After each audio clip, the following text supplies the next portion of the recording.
رسول اللہ صلی اللہ علیہ وسلم نے فرمایا مومن بندے کی مثال جب وہ بخار میں مبتلا ہوتا ہے اس لوہے کی طرح ہے جسے آگ میں ڈال دیا جاتا ہے. تو مومن بھی آگ میں ڈال دیا جاتا ہے نا ایک طرح سے، جس کی وجہ سے اس کا کھوٹ ختم ہو جاتا ہے اور کارآمد حصہ باقی رہ جاتا ہے، یعنی یوزفل باقی رہ جاتا ہے، اور جو کھوٹ تھا اور جو گناہ تھے اور جو خراب چیزیں تھیں وہ اس سے نکل جاتی. اس سے ہمارے بعض عادات کی اصلاح بھی ہوتی ہے. کوئی ہے اپنے سے مثال کسی کے پاس کہ بیماری کے بعد آپ نے اپنی ہیبٹس چینج کی، لائف سٹائل چینج کیا؟ ڈاکٹر نے بتایا کہ آپ ایک کھینچے نا، اسپیشلی فیمیلز میں، اور جب آپ کوئی چیز اٹھائیں نا تو کھڑے کھڑے جھک کے مت اٹھائیں. بالکل صحیح. پھر چیز اٹھائیں اور پھر کھڑے. تو یہ بہت زیادہ. اور جو لوگ نماز پڑھتے ہیں نا پراپر طریقے سے، ان کے لیے کسی چیز کو نیچے سے بیٹھ کے اٹھانا، کھڑے ہونا مشکل نہیں ہوتا. جب ہم ٹھنڈا پانی پیتے ہیں تو گلا خراب ہو جاتا ہے، ٹھیک اس طرح ہوتا ہے نارمل پانی پینا شروع کر دیتے ہیں. اکثر لوگ جو ہے اسٹک رہتے ہیں اور ٹھنڈا پانی ختم کر کے نارمل پانی پیتے ہیں جو ان کے لیے زیادہ بہتر ہے. بالکل. پھر اسی طرح دنیا کا بخار آخرت کی آگ کا بدل بھی ہے. ابو ہریرہ سے روایت ہے کہ رسول اللہ صلی اللہ علیہ وسلم ایک مریض کی عیادت کے لیے تشریف لے گئے جسے بخار تھا، اور آپ کے ہمراہ ابو ہریرہ بھی تھے. تو اس مریض کو رسول اللہ صلی اللہ علیہ وسلم نے فرمایا خوشخبری پاؤ، کیونکہ اللہ تعالیٰ فرماتا ہے یہ بخار میری آگ ہے جسے میں نے اپنے مومن بندے پر اس لیے مسلط کیا ہے کہ اس کی آخرت کی آگ کے حصے کا بدل ہو جائے، یعنی دنیا میں ہی بھگت جائے. رسول اللہ صلی اللہ علیہ وسلم نے فرمایا بخار جہنم کے جوش سے ہے اور یہ مومن کا آگ سے حصہ ہے. پھر پیٹ کی بیماری میں مبتلا ہونے والے کا اجر. رسول اللہ صلی اللہ علیہ وسلم نے فرمایا جس کا پیٹ اس کو قتل کرے گا، یعنی جو پیٹ کی بیماری سے فوت ہوگا، اسے قبر میں عذاب نہ ہوگا. رسول اللہ صلی اللہ علیہ وسلم نے فرمایا قیامت کے دن جب آزمائش والوں کو ان مصیبتوں کا بدلہ دیا جائے گا تو اہل عافیت تمنا کریں گے کاش ان کی کھالیں دنیا میں کینچیوں سے کاٹ دی جاتی، اتنی تکلیف آتی. پھر جنت میں داخلے کا سبب. ابو ہریرہ سے روایت ہے کہ مرض بخار نبی صلی اللہ علیہ وسلم کے زمانے میں آئی، نہیں کہ اس زمانے میں جو کہ بخار کی جیسے وبا ہوتی. تو ایک شخص آپ کی خدمت میں آیا، کہا کہ مجھے اپنے گھر کے ان افراد کی طرف بھیجیں جو آپ کو زیادہ محبوب ہیں. تو آپ نے اس کو انصار کے پاس بھیج دیا. تو وہاں پر کیا ہوا کہ بخار زیادہ ہو گیا. جب آپ آئے تو انہوں نے آپ سے شکایت کی. اس پر نبی صلی اللہ علیہ وسلم ان کے ایک ایک گھر، ایک ایک مکان میں داخل ہوئے اور عافیت کی دعا کرنے لگے. آپ جب لوٹ رہے تھے تو ایک عورت آپ کے پیچھے آئی. اس نے عرض کیا قسم اس ذات کی جس نے آپ کو حق کے ساتھ بھیجا، میں انصار میں سے ہوں، میرے والد بھی انصار میں سے، جیسے آپ نے انصار کے لیے دعا کی ہے میرے لیے بھی کیجیے. آپ نے فرمایا کیا چاہتی ہو؟ چاہو تو تمہارے لیے دعا کروں اور تم بخار سے محفوظ رہو، چاہو تو برداشت کرو اور تمہیں جنت ملے گی. اس نے کہا میں صبر کروں گی اور جنت کو خطرے میں نہیں ڈالوں گی. بعض اوقات ایسا ہوتا ہے نا کہ دعا کے باوجود ہم ٹھیک نہیں ہوتے تو پھر ہم مایوس ہونے لگتے ہیں اور یہ سوچتے ہیں کہ ہماری تو کوئی دعا نہیں سنی جاتی. تو ایسے میں انسان کو کیا سوچنا چاہیے کہ اس تکلیف کے بدلے انشاءاللہ جنت ہے. وہ مرغی والی عورت کا قصہ یاد ہے؟ کس کو معلوم ہے اس کے ساتھ کیا ہوا تھا؟ ہاں دعا کیجیے.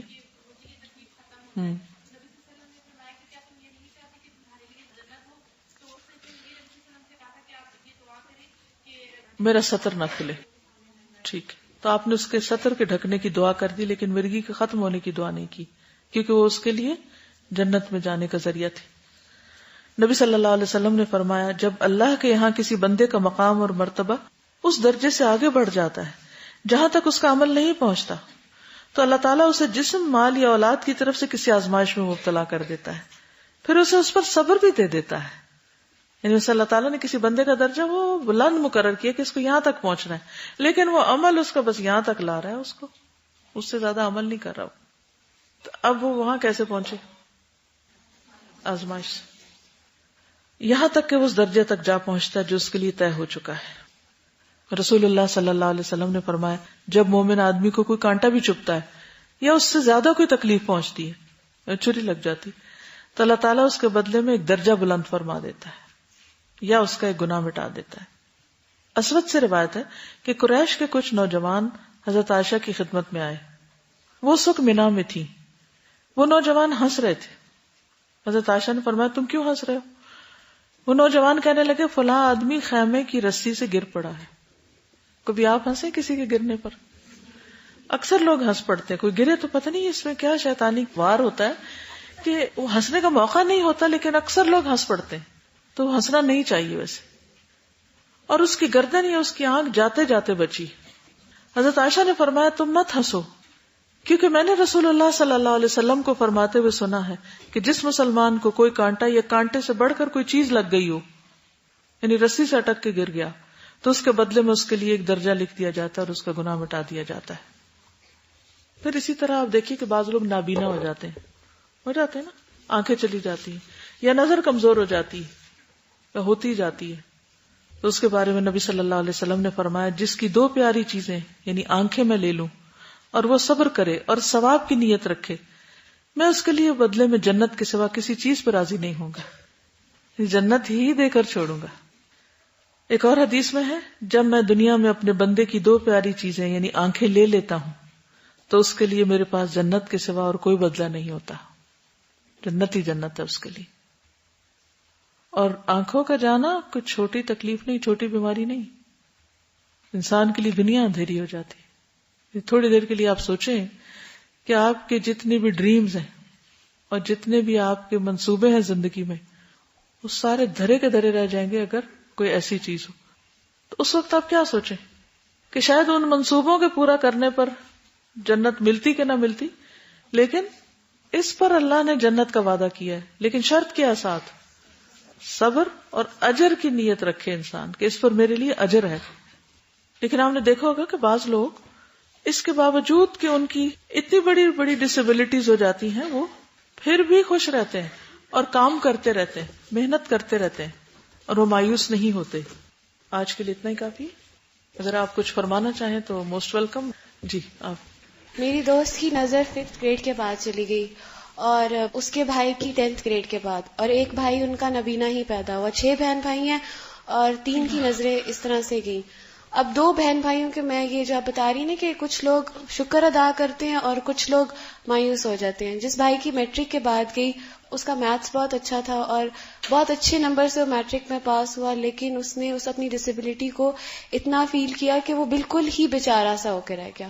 اور جو میری دوست تھی اس کی 5th گریڈ میں گئی، الحمدللہ اس نے اتنا اس چیز کو ایکسیپٹ کیا اور شکر ادا کیا. تو میرے پاس آتی تھی اور کہتی تھی کہ مجھے نا چھوٹی چھوٹی صورتیں یاد کرنا سکھا دو، میری میموری بہت اچھی ہے تو میں یاد کر لوں گی. حالانکہ وہ دیکھ نہیں سکتی تھی.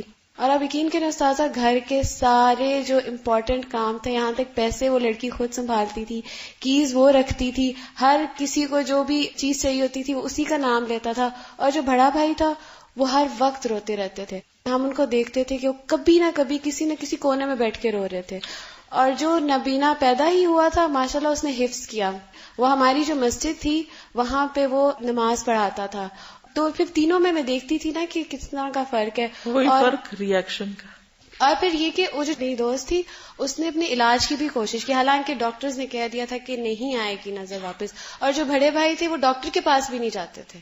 وہ کہتے تھے کہ نہیں بس یہ کیوں ہوا میرے ساتھ. وہ بس ایک ہی لفظ کہتے تھے کہ یہ میرے ساتھ کیوں ہوا. وہ یہ نہیں دیکھتے تھے کہ میری چھوٹی بہن کے ساتھ بھی ہوا، میرا چھوٹے بھائی کے ساتھ بھی ہوا. وہ بس کہتے تھے کہ میں نے دنیا کو اتنا رنگین دیکھا ہے، میں بلیک آؤٹ کو ایکسپٹ ہی نہیں کر سکتا. اللہ اکبر. جس طرح اب آپ نے کہا نا کہ ایک دم سے نظر چلی جائے. میری یونیورسٹی میں ایک لڑکی تھی، دے نیو کہ آفٹر 20 ان کی نظر ختم ہو جائے گی. اور یہ صرف اس کے ساتھ نہیں تھا، اس کی فیملی میں پرابلم تھا. دے نیو کہ اچھا کچھ عرصے بعد، بٹ اس کے ہم نوٹس دیکھتے تھے نا ہمیں نہیں سمجھ آتے تھے کیونکہ وہ مائنڈ نوٹس بنتے تھے. اور پورا ہم سوال کرنے میں 2 صفحے لگا رہے ہیں نا تو وہ سوال کے 2-3 لائنوں کے بعد جواب لکھتے کیونکہ اس کا میتھ بہت اچھا تھا. پھر اس کے بعد کیا کرتے تھے، وہ اتنا بیسٹ یوٹیلائز تھا. اس کا یہ تھا کہ فوکس نہیں بنتا تھا. جس طرح ہم لوگ کسی چیز پہ فوکس کرتے ہیں نا، اس کا وہ نہیں بنتا تھا. کبھی کبھی ٹکر بھی لگ جاتی تھی، پر وہ اسٹرانگ اتنی زیادہ تھی، پراپر مطلب اس سے ویل کرنا شروع کرا. پھر پڑھنے میں اتنی اچھی تھی اور اسلامک سائڈ پہ وہ بہت زیادہ تھی اور یوٹیلائز کرتی تھی اپنے آپ کو. میں حیران ہوتی تھی کہ اسے پتا ہے کہ سب نہیں رہنا ایسے، جو دیکھ رہی ہے ایسے نہیں رہنا، but still she was focused. جی آپ. میں یہ کہہ رہی تھی کہ عورتوں کی سب سے زیادہ تعداد جہنم میں جائے گی، تو میں ایک اللہ تعالیٰ کی اتنی نعمت کا شکر ہے کہ اس نے ہر منتھ عورتوں کو پیریڈز دے کے کہ بعض عورتوں کی اس میں کنڈیشن اتنی بری ہو جاتی ہے تو ایک گناہوں کا کفارہ دیا کہ اس کے ذریعے کتنے گناہ دھل جاتے ہیں. اور جو بچے کی ولادت میں پین ہوتی ہے، اتنی شدید پین ہوتی ہے کہ جیسے ایک وقت میں 20 ہڈیاں ٹوٹ جائیں کسی کی. اس وقت بھی اجر کی نیت سے انسان کو صبر کرنا چاہیے. جی. بچہ کوئی گر جائے یا چوٹ لگ جائے کسی کو تو اس کو بھی یہ کہتے تم نے دھیان نہیں کیا، تم نے احتیاط نہیں کی. پھر اس کا نتیجہ یہ ہو گیا کہ جب ہمیں خود یہ ہوتا ہے تو پھر ہمیں ایک شرمندگی، امبیرسمنٹ ہوتی رہتی ہے. اور چونکہ ہمیں یہ اجر اور یہ سب حدیثیں جو آج سنیے یا لکھیے یہ بھی نہیں پتا ہوتی، تو پھر ہم اس وجہ سے بھی پھر بہت زیادہ ایک مایوسی کا شکار ہو جاتے ہیں، ڈپریس ہو جاتے ہیں. اور جو لوگ صحت مند ہوتے ہیں، اب آج یہ پڑھا کہ یہ تو کوئی اتنی اچھی بات نہیں ہے کہ اس کو کبھی بیماری نہ ہو، وہ اتنے ایروگینٹ ہوتے ہیں. ان کے ایکسپریشن ہمیشہ یہ ہوتے ہیں ہمیں تو کبھی اس طرح نہیں ہوا، تم نے یہ کیا ہوگا اس وجہ سے تمہیں ہو گیا ہے، تمہیں وہ کیا ہوگا اس وجہ سے ہو گیا. مطلب ان کو یہ خیال ہی نہیں آتا کہ چیزیں اللہ کی طرف سے ہوتی ہیں. ہم لوگ اتنے وہ ہو گئے نا کہ سیلف سینٹرڈ ہے کہ ہم سمجھتے ہیں کہ اگر ہم ٹھیک ہیں تو بھی اس میں ہمارا کمال ہے، اور اگر کوئی نہیں ٹھیک تو اس کی غلطی ہے. لوگوں کو اٹینشن ان کی گین کرنا چاہتے ہیں جب ہم بیمار ہوتے ہیں. حالانکہ ہونا یہ چاہیے کہ آج جو جتنا بھی ہم نے پڑھا ہے کہ ہم اللہ تعالیٰ کی اٹینشن گین کریں صبر کے ذریعے، بجائے اس کے کہ ہم اماں کو کہیں گے نہیں ماما میں بیمار ہوں مجھے کوئی دیکھے، جو کہ میرے ساتھ اکثر ہوتا تھا. انشاءاللہ ویسا نہیں کرنا. استاذہ ہم نا بچوں کو بھی نا اس طرح صبر کرنے کا نہیں سکھاتے نا. یوزلی جب انہیں کوئی چوٹ لگے، یعنی یہ انفارمیشن ان کے ساتھ بھی شیئر ہونی چاہیے نا کہ وہ ان کو چوٹ لگے تو حال ہم مچا دیتے ہیں. استاذہ میری موم کی ایک دوست تھی، ان کا بیٹا ہی واز اراؤنڈ 4-5 ایئرس، وہ چل نہیں سکتا تھا اور اس کے ہاتھ بھی ٹھیک سے کام نہیں کرتے تھے. تو استاذہ وہ بچے کی ماشاءاللہ دماغ اتنی اچھی تھی، at the age of only 4 or 5 ہر کسی کے نام کے اسپیلنگز ٹھیک سے جانتا تھا، اس کو کسی نے بھی نہیں سکھایا تھا، اور بہت ہارڈ ورڈز وہ ریڈ کر سکتا تھا. اور جب میں نے اس کی موم سے پوچھا کہ یہ کیسے اتنا سب کچھ کرتا ہے، تو اس نے مجھے بتایا کہ اس کے جو فادر تھے وہ اس کے ساتھ پڑھتے تھے، like from the age of 3 ان کے ساتھ ریڈنگ اسٹارٹ کی تھی.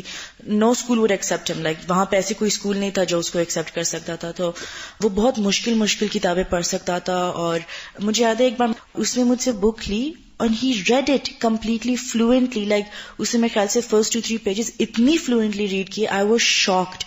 اور ماشاءاللہ اس کو بالکل بھی یہ نہیں تھا کہ وہ چل نہیں سکتا ہے یا اور کوئی اگر بات. آپ اس کو ابھی بھی جانتے ہیں تو ان کو کہیں اس کو قرآن حفظ کروا دیں، کیونکہ جس کا اتنا حافظہ ہو اس کو کتنا موقع ہے. جی. میں نے کورس کے دوران اسکول میں پڑھتے ہوئے ایک شعر پڑھا تھا کہ بیکار غم نہیں، بے فائدہ علم نہیں، توفیق دے خدا تو یہ نعمت بھی کم نہیں. تو آج یہ پتا چلا کہ کس طرح نعمت ہے اور یہ کس طرح کم نہیں ہے. ہم تو خوشیوں کو ہی نعمت سمجھتے ہیں نا، تو آج پتا چلا کہ غم بھی کیسے نعمت ہو سکتا ہے، کہ اگر آپ بیماری پہ صبر کر رہے ہیں تو آپ کو کتنے اجر مل رہے ہیں. کیونکہ مومن آخرت اورینٹڈ ہوتا ہے نا، وہ انجام کو سامنے رکھ کے ہر چیز کو دیکھتا ہے کہ ہمیں چاہیے جنت نا. تو اس تک پہنچنے کے لیے اگر کوئی نعمت یا کوئی ریسورسز ملے ہیں کہ جس سے آگے اللہ کے راستے میں جا سکے تو، اور اگر کوئی تکلیف ملی ہے تو سفر اسی جانب ہے، منزل وہی ہے، پہنچنا وہاں ہے، وہاں سے نظر نہ ہٹے.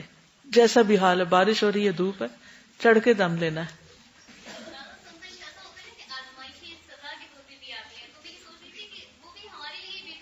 جی ہمیں کچھ سمجھانے آتے ہیں. دیکھیے اللہ تعالیٰ بندے کو مختلف طرح سے سمجھاتا ہے.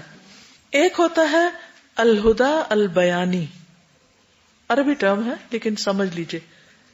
الہدا البیانی، الہدا البیانی کا مطلب یہ ہے کہ اللہ تعالیٰ کی طرف سے آپ کو گائیڈنس ملتی ہے بیان کی شکل میں، چاہے وہ قرآن کا ہو، چاہے وہ حدیث کا ہو، چاہے کسی کے منہ سے نکلی ہوئی حکمت کی کوئی بات ہو، چاہے آپ کہیں راستے میں کوئی پوسٹر پڑھ لیں، چاہے آپ کو کوئی ایسے ہی نیچے گرا ہوا کاغذ پڑھے تو اس میں کوئی میسج ہو. تو ایک ہدایت ہوتی ہے جو بیان کی شکل میں ہوتی، جنٹل میسجز کی شکل میں ہوتی، اسموتھ میسجز. اللہ سبحانہ وتعالیٰ ہر بندے کو سکھاتا ہے. دنیا میں آنے کے بعد کچھ نہ کچھ ہر وقت ہم سیکھ رہے ہوتے ہیں. لیکن جب کوئی شخص نہیں سیکھتا، نہیں سمجھتا، تو اس کے بعد اللہ تعالیٰ پھر اگلے سٹیپ پر انسان کو التأدیب التربوی سے کام دیتے ہیں. التأدیب التربوی، التأدیب التربوی کا مطلب ہوتا ہے تربیت کے لیے سزا دینا. ماں پہلے سمجھاتی ہے، جب بچہ نہیں سمجھتا تو پھر کیا کرتی ہے؟ کیا کرتی, کیا سزا دیتی؟ کان کھینچتی ہے یا بال کھینچتی ہے یا بازو کھینچتی ہے یا ایک دھپ لگاتی ہے.